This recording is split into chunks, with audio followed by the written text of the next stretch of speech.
My name is Aderonke Olubanjo, the principal instructor of Ibadan City Fashion College, and right now I want to teach you self-measurement. Sounds somehow right? I know so many of us have issues measuring ourselves, and definitely once in a while you need to send your measurements. Probably you're outside the country and you want to send your measurements to your tailor in Nigeria to sew for you, or you're in Nigeria, you want to send your measurements abroad. Either way, or for any reason whatsoever, you should at least be able to get some way to do self-measurement. So here's how to go about it. You get a tape measurement, tape rule or measuring tape. If you don't have one, you can send a message to me to order. We'll send one to you wherever you are in the world. To get your bust measurement, you get your tape rule to your back. Note, not this way, this way. Then you come to the front. Make sure it goes over your bust. Not tight and not loose. Ensure it's flat here. Don't pinch it in. Make sure it's flat.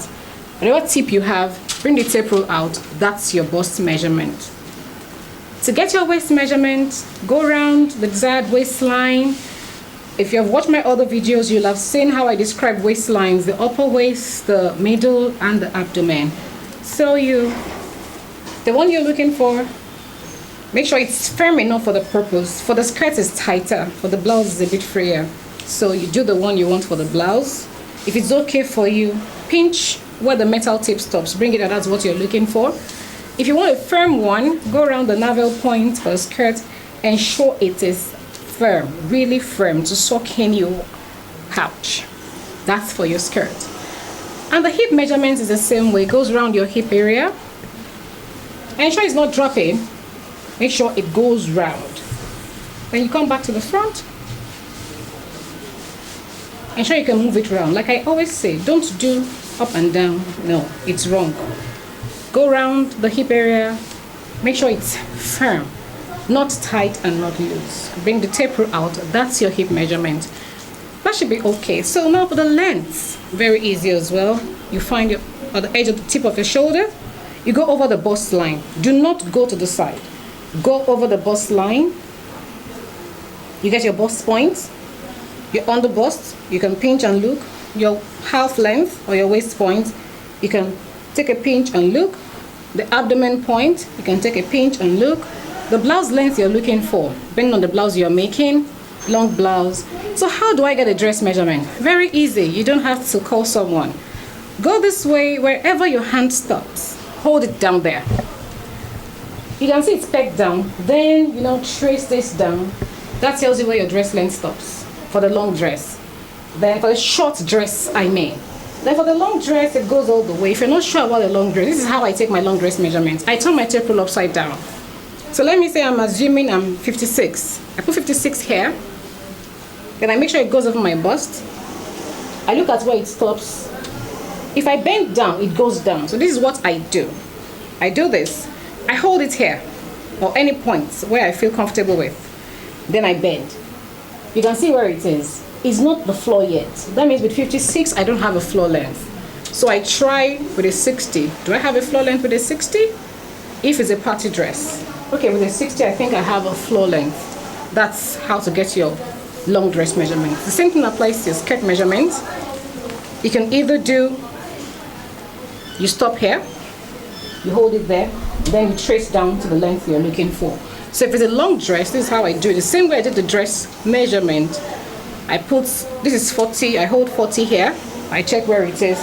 40 is the perfect long skirt for me. So that's okay to take your length. One other point, the back measurement is a bit tricky. So you can get someone to do that for you. I really can't do that myself too. So if you can't do it, you're on the same page. Your arm. You pass the tape round. Go over it, then drop your arm to be sure it's not too tight. So once you are comfortable with the measurement you have, then that's okay. Same thing applies to here. If you need this measurement, you can just get the size you need, then the cuff as well. For the sleeve length, it's easy as well. You can do it. You start from where the sleeve length starts. Then it takes a longer time. You have to master this. Keep tracing it down. Trace it down.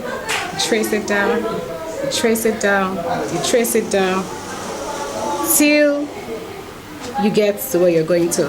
That's how to take the sleeve measurement by yourself, you know. Then the neck measurement by yourself, the base of the neck, where the metal tip stops, you pinch that place, you bring it out, and there you go. You have your neck measurement, depending on how firm or how loose you want it to be, if you're making a shirt for yourself or so. Are we good with that? Then for the hip point, you should know from where your tailors is for you, but you can trace it down to where you think the fullest part of your hip is. That it goes back to the middle of your bum area.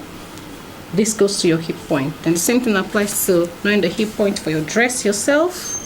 Trace it down. That may be a bit difficult, but I think the circumference measurements are very, very important in sewing.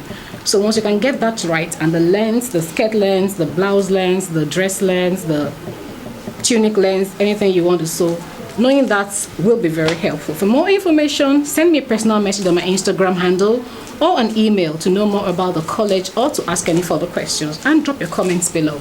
See you.